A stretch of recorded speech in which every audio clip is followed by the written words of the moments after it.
बिस्मिल्लाहिर्रहमानिर्रहीम। अस्सलाम वालेकुम रहमतुल्लाहि वबरकातुहू। आज का जो हमारा टॉपिक है वो है द क्लॉज। पहले हमने फ्रेज का टॉपिक पढ़ा है। आज का जो हमारा टॉपिक है उसमें हम देखेंगे कि तो क्लॉज क्या है। सबसे पहले हम देखेंगे what is clause. A clause is a word group that contain a subject and verb. A clause is complete in form and meaning.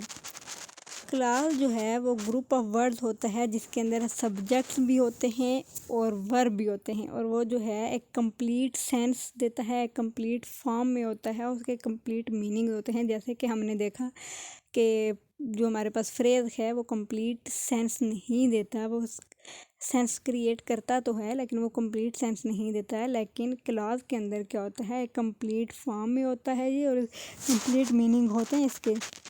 For example, she received a birthday present, ये हमारे पास एक complete sentence है। That she didn't like, that हमारे पास आ गया clause marker जो इसको आपस में इंटरलिंक करता है। शी सब्जेक्ट है और डिडंट लाइक हमारे पास वर्ब है। तो इस कंप्लीट सेंटेंस के अंदर हमारे पास सब्जेक्ट भी आता है, वर्ब भी आता है, क्लॉज मार्क भी आता है, और ये कंप्लीट सेंस भी देता है। For example, I hired a taxi for the airport when I got off the bus। अब इसके अंदर जो when है वो हमारे पास एज अ क्लॉज यूज हुआ है।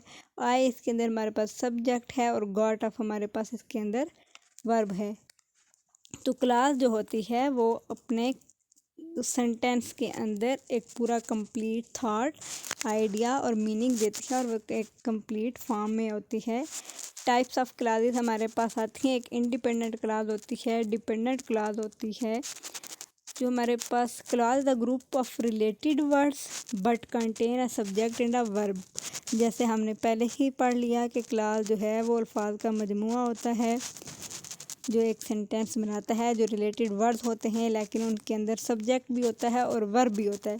लेकिन अब हमने देखना है कि हमारे पास इंडिपेंडेंट क्लॉज क्या है और हमारे पास डिपेंडेंट क्लॉज क्या है। जब हम इंडिपेंडेंट क्लॉज को देखेंगे तो देखेंगे serve as an independent sentence with a subject and a verb, convey a complete thought and can stand on its own.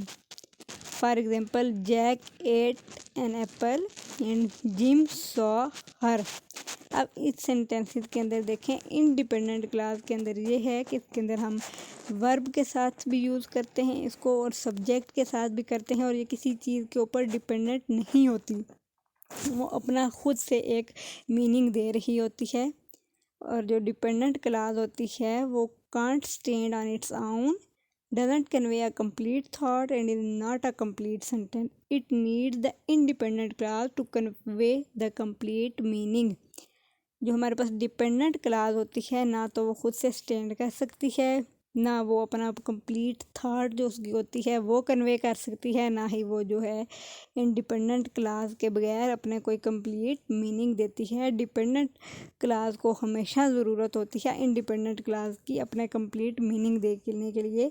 Although Jack ate an apple because Jim saw her.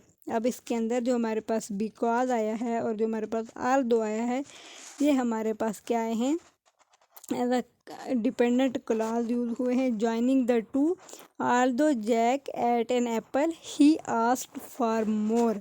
अब देखें, ये जो है dependent clause जो है वो independent clause के ऊपर एनएसआर कर रही होती है। And because Jim saw her he apologise to her. Dependent clause को अपना मैसेज कन्वे करने के लिए, अपने कंप्लीट थॉट को कन्वे करने के लिए इंडिपेंडेंट क्लॉज की हमेशा ज़रूरत पड़ती है। और ये हमारे पास दो टाइप्स हैं क्लॉज की, ठीक है। नेक्स्ट है हम देखेंगे कि क्लॉज और फ्रेज के अंदर डिफरेंस क्या है। जब हम क्लॉज को देखेंगे तो हमने जैसे कहा कि क्लॉज जो होता है वो कंप्लीट सेंस देता है, उसके अंदर सब्जेक्ट होता है, उसके अंदर वर्ब होता है, और उसके लिए हम ये कह सकते हैं कि वो जो है मॉडिफाई करता है। For example, he must stop laughing, they have done the job, Tom likes the meat and we like the music that you brought.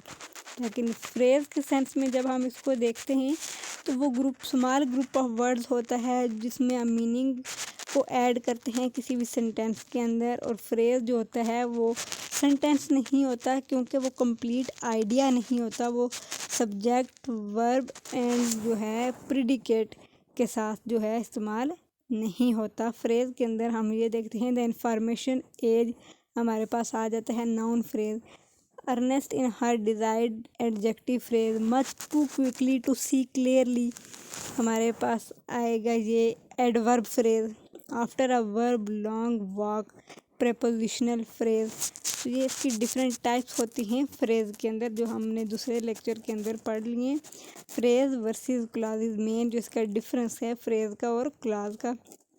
Phrase do not contain a subject and a predicate while clauses contain a subject and a predicate, and phrases can't convey a complete thought, as well as clauses can sometimes convey a complete thought, and phrases cannot stand alone and independent clauses can stand alone।